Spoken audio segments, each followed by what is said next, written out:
Hello and welcome to my craft room. I'm Nicola from Creative West Aussie. Thank you for joining me. Today we're going to be looking at scrapbooking pages that I have made while I haven't been filming. So layout shares I like to call them, and if you're interested we'll have a look at those now, so stick around. This layout share or double page spread is from last year. I've used it for this current year for 2022. Put a koala on top there of the tree because we didn't have one to match my theme, and I made tags for under the tree which I kept and put on this double page spread afterwards. The collection was called Holly and Ivy, so I was pleased with the way that one came out. I'll put some photos on there after. This second double page spread was from a collection called Backyard Bliss. If you're interested, I've got a feeling that it's still available when the sales are on, so keep your eye out for that.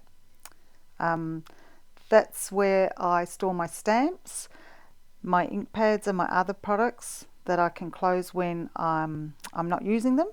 And then here is the way I store my cardstock that matches my ink pads. I have a standing desk, so I just pop it underneath. I made this at a function when close to my heart come to visit for the first time after COVID. I didn't have any pictures of gardening because I'm not really a gardener, so I used it of my craft room. This third double page spread is of a recent Christmas collection called Christmas Story. I love the tree and the title, The Thin Cut. The photos are from 2021, and this family shot here I'm going to pop in after. This workshop I really enjoyed. Rebecca runs them once a month, my consultant. It's her design and I just adapted it for those two events. Now for the single pages.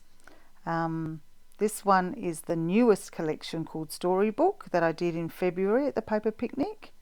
It's a picture of my two mutts, Bubble and Squeak. When we came home from holidays, they were so pleased to see us that I had to document it. The next one is really old paper. Now this collection was from Creative Memories. It went so well with the pics, like with these shades down here, that I couldn't not use it. I just added some matting, some stickers and some wood paneling at the back, and it turned out really nice. Simple.